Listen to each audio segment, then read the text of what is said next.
رمضان رمضان رمضان رمضان مرحبا يا رمضان. بسم الله الرحمن الرحيم. اللهم لا تخذلني فيها لتعرض معصيتك ولا تضربني بسياط نقمتك وزحزحني فيها من موجبات سخطك بمنك وأياديك يا منتهى رغبة الراغبين.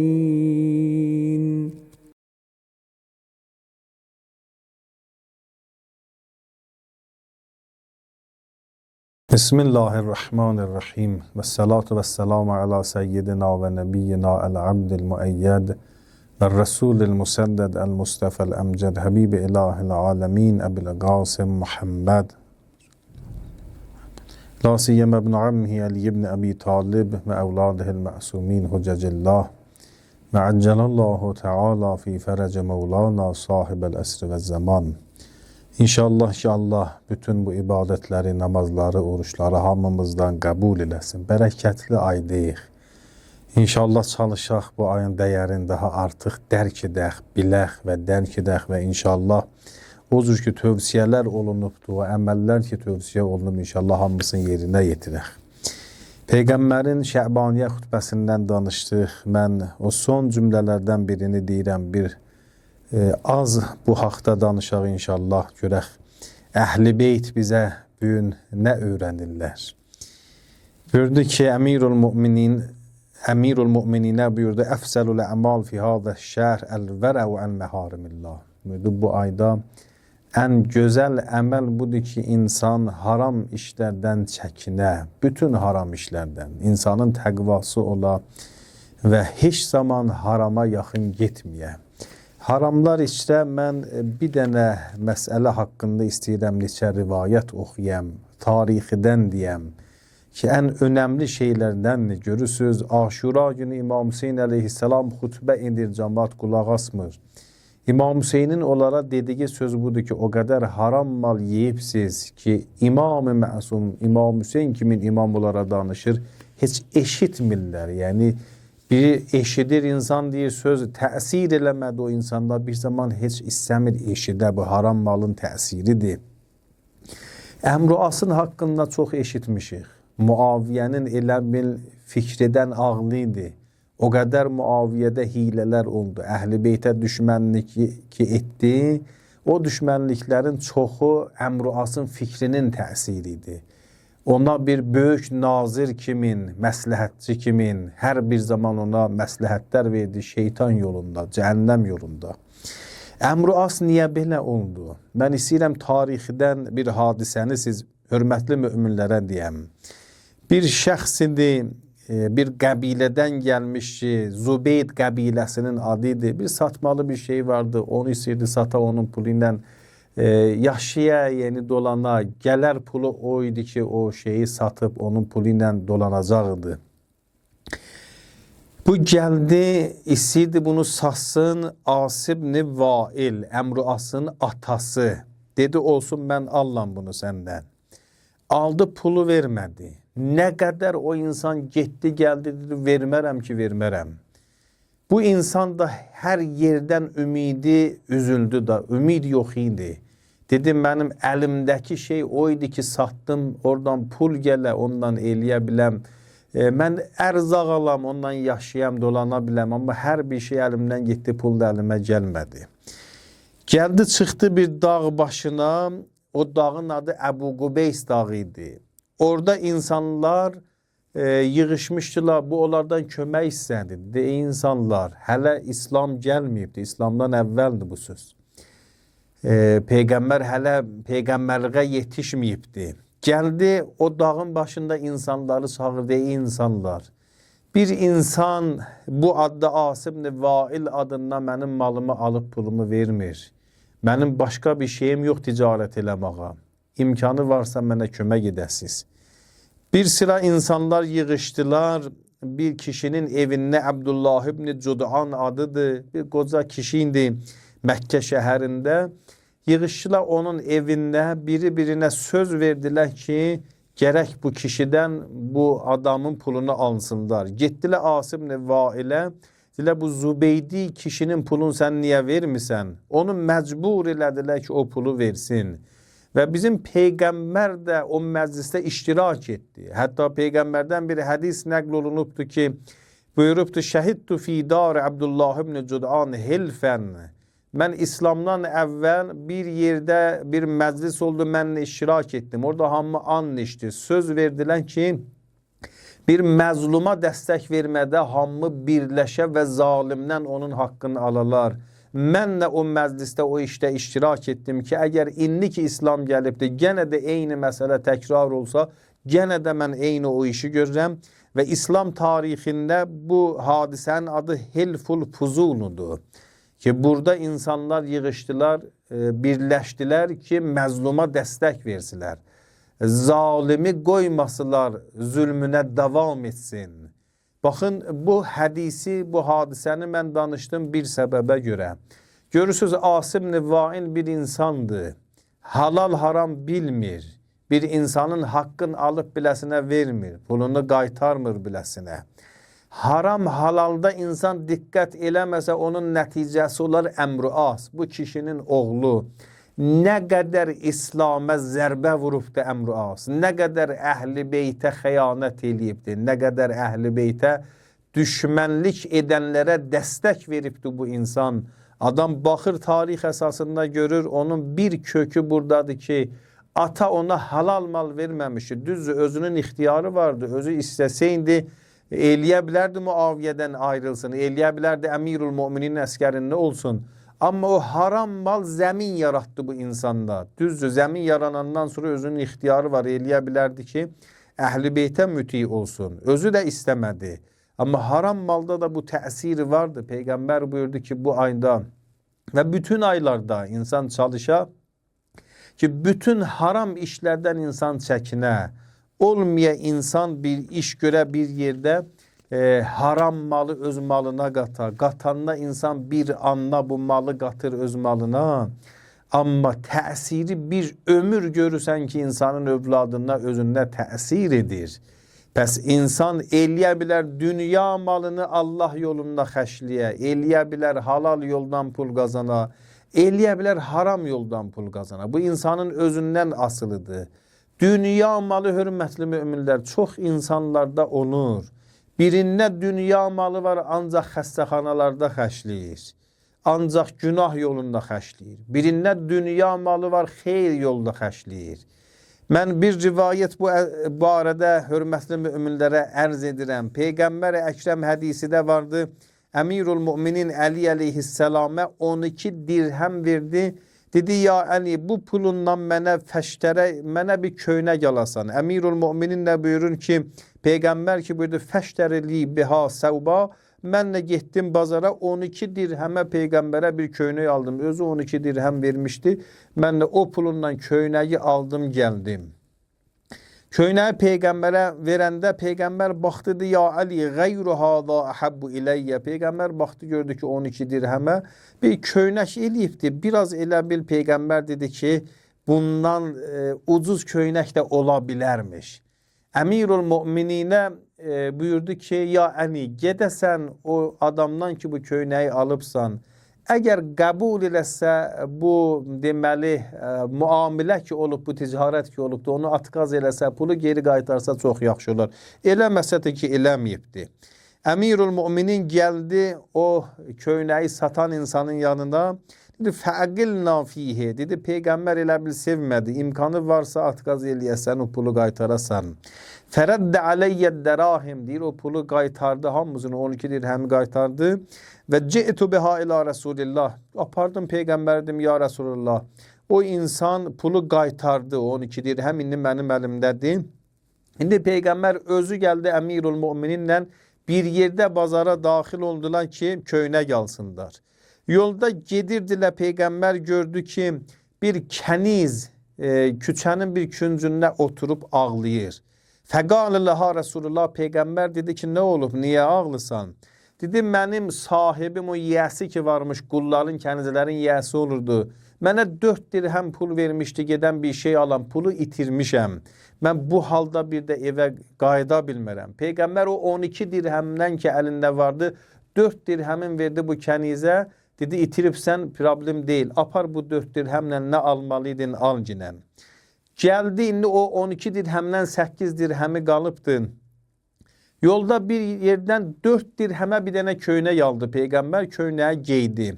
Biraz yola davam etdi, gördü ki bir insan köynəyi yoxdur. Deyir ki, kaş olaydı biri mənə bir köynək vereydi inşallah ki, Allah onun istədiyini verər. İnşallah ki, Allah ona cənnətin köynəklərindən nəsib edər. Peyğəmbər bu sözü bu kişidən eşitdi, köynəyə çıxartdı, verdi ona. Və o 12 dirhəmin, 4 dirhəmin vermişdi o kənizə, 4 dirhəmi ilə köynək almışdı, verdi bu kasıb insana. 4 dirhəm qalmışdı, onunla özünə eyni köynəkdən birini aldı.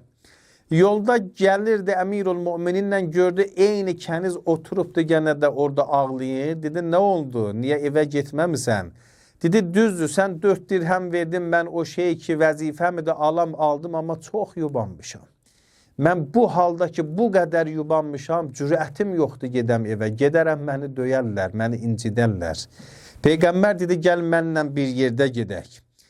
Gəldi peyğəmbərlə, peyğəmbər dayandı bu qapısının ağzında, səlam verdi. Dedi, əssəlamu aleykum ya əhləddar. Ey evin sahibi, sizə səlam olsun. İkinci dəfə səlam verdi, cavab gəlmədi. Üçüncü mərtəbə səlamın cavabını verdi evin yiyəsi. Peyğəmbər sual verdi. Dedi, mən 2 dəfə səlam verdim. Niyə cavab vermədin? Ya Resulullah, peyğəmbər gəlib mənim evimin qapısına. Peyğəmbərin səsinin eşitməsini sevirdim. Sən səlam verdin, mən cavab vermədim. İstəyirdim bir də sənin səsini eşidəm. Peyğəmbər bu insana dedi ki, bu kəniz səninkidir, yubanıbdır. Mən gəlmişəm vasitə, o da mən şəfaət edirəm ki, bunu incitməyəsən. O insan döndü peyğəmbərə dedi, ya Resulallah, sən gəlmişəm mənim evimin qapısına, mən sənin hörmətən o kənizi azad elədim. O kənizlə nə qədər sevindi, sonra peyğəmbər Əmirul Mömininə bir söz dedi. Dedi, ya Əli, gör nə bərəkətli malıdır, 12 dirhəmidir. Bu 12 dirhəmlə 2 nəfərə köynək nəsib oldu. Biri mən özümüdüm, biri də bir kasıb insan paltarı yoxudu, ona nəsib oldu. Bu 12 dirhəmlə bir itkin pulundan vəsail alınmalıydı, ərzaq alınmalıydı ki, o ki alınıbdı heç. Peyğəmbər buyurdu, bir dənə də kəniz bu pulundan azad oldu. Nə qədər bərəkətli bir puludur. Baxın, insanın dünya malı əlində ola bilər, amma bərəkəti olmaz. Görürüz bu rivayətdən Peyğəmbər özü bəyan elədi. Özü buyurdu ki, nə bərəkətli malıdır. Yəni, insanın əlində pul ola bilər, amma bərəkətsiz. Əlində pul ola bilər, bərəkətli. İnsan bu şeyə də diqqət eləməlidir. Haramdan insan çəkinə. Bu pul gərək insanı Allaha yaxın eləsin. Düzdür, mənim maddi ehtiyaclarımla gərək bu pulundan həll olunsun. Amma onun yanında insan gərək o pulun bərəkətinə və buna ki, bu pul insanı Allaha yaxın eləməlidir. İnsan buna da fikr edə. Olmaya insanın əlində bir pul ola və bu pul səbəb ola ki, insan Allahdan, namazdan, ibadətdən uzaq ola. Peyğəmbərin səhabələrindən biri vardı, Səd adında. Peyğəmbər deyir, bu o qədər kasıbıdır. Mənim o qədər bu insanı görəndə ürəyim yanırdı biləsinə. Amma bir insanıdır ki, yulazim hər bir zaman Peyğəmbərin yanında olurdu. Peyğəmbərlə birlikdə gedirdi namaza Hər dəfə Peyğəmbər məscidə gedəndə Peyğəmbərlə gedib orada cemaat namazı iqamə edirdi.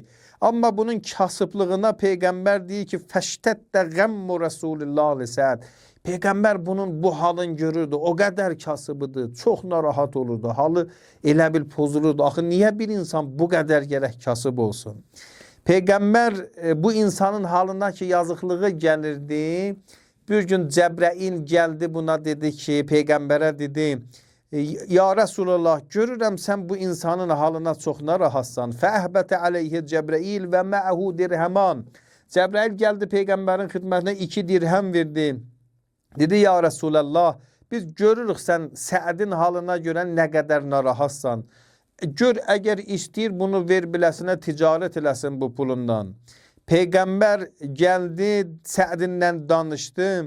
Dedi ki, aya göylün istəyir ticarət edəsən. Səəd dedi, ya Resulullah, bu günə qədər mənim əlimdə heç pul olmayıb ki, ondan ticarət eləyəm. Peyğəmbər fəətahu Resulullah əd-dirhəmən, o 2 dirhəmi verdi biləsinə. Buyurdu ki, ittəcir bihima və təsərrəf li rizqillahi teala. Buyurdu, bu 2 dirhəmlə ticarət eləyinlə Allah inşallah bərəkət verər, Allahın halal çörəyindən qazanarsan. Səd aldı bu pulu, Cəbrəil gətirib Peyğəmbər vasitə olub bu pul yetişsin Sədin əlinə. Başladı ticarəti, o qədər bərəkətli ticarət oldu bu ki, rivayətdə gəlibdir ki, sən la yeşteri bidirhəmin şeyən illa ba'ahu bidirhəmən. Elə bil deyir ki, hər bir şey 1 manat alırdı, 2 manata satırdı, 2 manat alırdı, 4 manata satırdı. Çox bərəkətli oldu biləsinə. Amma bu dünya malı ki, çoxaldı, fəttəxəsə əla babil məscidin məvza. Elə bil məscidin yanında bir tükan aldı. Orada özünə oldu ticarət mərkəzi bu insana. Orada al-sat edirdi. Və cələsə fih, otururdu orada.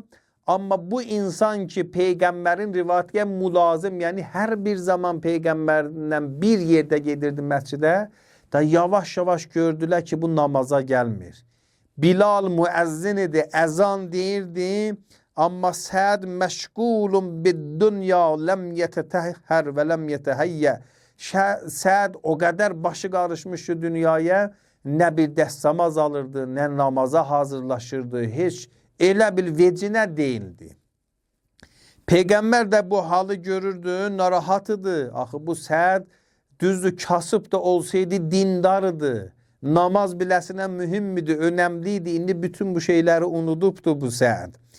Peyğəmbər dedi, ya Səd, şəğələkkə dünya ənis-səlat. Səd, elə bil, dünya sənin namazdan uzaq eləyibdi. O qədər dünyaya başın qarışıbdı ki, namazı unudubsan Səd. Fəkânə yəqul ma əsnə. Səd Peyğəmbərə cavab verdi, ya Resulallah, neyniyim? İnsanların pulu mənim yanımda, mən gərək gözləyəm, bunlar gələn malın aparalar. Bəzi insanlar mənə boşludurlar, mənim onlardan tələbim var və yaxud əksinə mən eləyə bilmirəm bunları qoyum qırağa. O ki məndən pul almalıdır, burada mən gərək dözəm, o gəlsin pulun götürsün. O ki məndən mal aparmalıdır, gərək dözəm, gəlsin malın aparsın. Eləyə bilmirəm bunları tərk edim. Peyğəmbər çox narahat oldu. Fəddəxələ Rasulullah min əmri Səd qəmmun əşşəddu min qəmmihi bi fəqri. Səd kasıb olanla da Peyğəmbər narahatıdır. Amma rivayətdə buyurur ki, Peyğəmbər onun o halını gördü, çox narahat oldu. O qabaqki narahatçılıqdan yuxarı səviyyədə narahat oldu Peyğəmbər. Axı niyə belə oldu? Ta bu ki, Cəbrəil bir də gəldi Peyğəmbərin xidmətinə. Peyğəmbərə sual verdi. Əyyuma əhəbbu iləyək haluhul ula əv haluhu hadihi. Peyğəmbərə Cəbrəil dedi, ya Resulallah, Səədin bu halı sənə yaxşıdır, xoşdur və yaxud da əvvəlki halı ki, kasıbıdır, amma dindarıdır, hansı sənə xoşudur? Peyğəmbər cavabında buyurdu ki, bəl haluhul ula, dedi, Cəbrəil, onun əvvəlki halı mənə daha yaxşı gəlirdi. O mənə xoşudur, kasıbıdır, amma dindarıdır, namazı, hər ibadəti yerindeydi. Qəd zəhəbət dünyahu bi ahirəti. Səd eləyə bilmədi özündən müqaid olsun. Dünyası ahirətini yadından çıxartdı. Cəbrəil biləsinə dedi, İnnə hubbəd dünya vəl əmval fitnə və məşğələtun ənil ahirə. Həqiqətən bilədi. dünyanın malı və insanın övladı ola bilər ki, insan üçün fitnə olsun, bir imtihan olsun. Bu imtihanda insanlar elə bil iki hissəyə bölünürlər. Biri Səd kimin dünya səbəb olur, ahirətini unutsun. Amma biri Həzrəti Xədicə kimin dünya səbəb olur, biraz da Allaha daha artıq yaxın olsun. Biri övlad olur, elə övlad ki, Zübeyrin oğlu kimin, Abdullah ibn Zübeyir, atanı Əhl-i Beyt yolundan ayırır. Bir övlad da vardı ki, atanın əlindən tutub Əhl-i Beyt qapısına aparır. Belə bir şeylər vardı. Amma heyf olsun ki, Səd o hissədən oldu ki, dünya səbəb oldu bu ahirətdən qala, ahirətdən uzaq ola.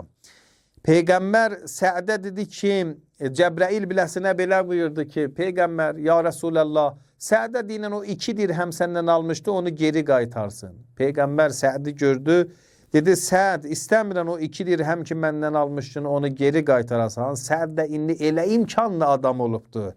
Peyğəmbərə dedi, bəla və miətən, ya Resulallah, 2 dirhəm nədir? 200 dirhəm sənə verirəm. Baxın, o kasıb insan, indi o qədər imkanlı olub, Peyğəmbər deyir, o 2 dirhəmi verginən, dedi, ya Resulallah, 200 dirhəm verirəm. Peyğəmbər buyurdu, Ləstu uridu minkə ya Səd illə dirhəmən. Yox, mən səndən 200 dirhəm istəmirəm. 2 dirhəm vermişəm, elə o 2 dirhəmi mənə qaytar ki. Səd 2 dirhəmi qaytardı, fəədbərətid dünya alə Səd. O malda bərəkət ki vardı, bərəkət getdi. Gün bəgün zərər elədi və adə ilə halihilləti kanə əleyha. Qayıtdı əvvəlki halına ki, kasıbıdır. Bir də dindarlığı qayıtdı. Səd eləyə bilərdi, dünya malı da əlində olsun, dindarlığını da pozmasın. Dindar insan olsun, hər vaxtında namazın, ibadətin yerinə yetirsin. Amma burada Səd bəzi şeylərə diqqət eləmədi. Biri bu idi ki, malın bərəkəti. Əgər o 2 dirhəmlə belə ticarət eləyə bildi, bunu başa düşmədi. Bu Allah tərəfindən gəlir. Bu bərəkətdir, Allahın bərəkətidir. Yoxsa hər bir malından belə ticarət eləmək olmaz. Ondan sonra bunu diqqət eləmədi ki, dünya malı belə olmamalıdır ki, dünya malı səbəb ola insan ibadətdən çəkinə, uzaq qala. Eləyə bilərdi, kisinlə əldə edə. Həm dünya malı əlində olsun, həm ibadətləri yerində olsun. Buna diqqət eləmədi. Özü elə rəftar elədi ki, gənə də qayıtsın əvvəlki halına, gənə də kasıb olsun. Çünki Peyğəmbər insanları sevir. Əgər Peyğəmbər bir insanı sevir, bunun ahirəti Peyğəmbərə daha önəmli olur. Ta bunun dünyası. Dünya neçə günlük qutarıb gedəcəkdir. Kullu nəfsin zaiqətul mevt. Bütün insanlar öləcəklər. Ölüm hamınınkidir. Amma o dünyada qutarmaq yoxdur. O dünya, Quranda buyurur, xalidun. Bəzi insanlar cəhənnəmdə, bəzi insanlar cənnətdə. Axıra qədər sonsuz bir dünyadır. Sonsuz bir ahirətdir. Elə bir yerdir. Peyğəmbər istəmir, Səd bu dünyasına görə ki, sonu vardı, qutaracaq, öləcəkdir. O sonsuz aləmi körrasın postsun. Peyğəmbər də haluhul ula. Və bir də qaydıran Peyğəmbərin o sözünə ki, Şəbaniyə xutbəsində buyurdu. Buyurdu ki, ey insanlar, təqvaz olsun, bütün haram işlərdən çəkinin. Haram işlərin başında biri də budur ki, insan halal haramı dünya malında biri-birində qata, evinə ərzaq alır, aparır, halal pul deyil, haram pulundan alır. Haram pul necə haram ola bilər? Bir yerdə oğurluq ola bilər. Bir yerdə görürsən, ata dünyasını dəyişib, bunun evi, bütün malı bir oğulun əlində başqa qardaş, bacı, ananın haqqını vermir. Haram maldır, onun haqqıdır, irsidir yetişib biləsinə. Haram mal ola bilir o zaman ki, insan xumsunu verməyib. Xumsulu pul bunun malın içindədir. Ondan özünə bir şey ala bilməz. Hər halda bütün bu şeylər, neçəsin mən dedim, neçələrin demədim. Bunlar səbəb ola bilər ki, insanın malı haram mala qatışsın. Peyğəmbər buyurdu, bu şeylərdən çəkinin. Ki, əgər insan çəkinməsə, ilk öncə dedim, Əmruasın atası kimin olsa, haram mal elə bir uşaq tərbiyə edə bilər Əmruasın atası. Və yaxud İmam Hüseyin kimin İmam Aşura günü deyir, haram mal yemişsiniz, o səbəb olubdur, imamın sözünü eşidə bilmişsiniz. İnsan çalışsın, haramdan çəkilsin, halal mal qazansın. Az da olsa bilsin ki, halaldır. Az da olsa bilsin ki, bu uşaqda pis təsir edəməyəcək, halal malı yaxşı təsiri ola bilər. Və bunu da insan başa düşsün. Halal mal əlinə gəldi, o insanlar ki, kasıbdır, onların əlindən nə tutaq, onlara da kömək eləyək ki, bunlar səbəb olar insanın malına bərəkət gələ. Və rivayət oxudum ki, malın bərəkəti olsa necə ola bilər? Və Allah eləməsin, maldan bərəkət çəkilsə, Səədin rivayətini dedim, bir günün içində görürsünüz ki, insan, bir imkanlı insan dəyişilib kasıb insan ola bilər. İnşallah ki, bütün bu rivayətləri dedik, danışdıq, eşitdik. Özümü, ilk öncə özümü deyirəm. Bu şeylərə, bu rivayətlərə diqqət edək inşallah. Əlimizdən gələn çalışaq, cəhd edək ki, bu rivayətlərə əməl eləyək. Rivayətlərin eşitməsi yaxşıdır, amma rivayətləri bizlərə buyurubla, öyrədiblə ki, biz bunlara əməl eləyək. İnşallah bizim rəftar tərzimiz, yaşayışımız elə olsun ki, Əhl-i Beyt, Peyğəmbər bizdən istəyiblər. Vəssalamu aleykum və rəhmətullahi və bərəkatuhu.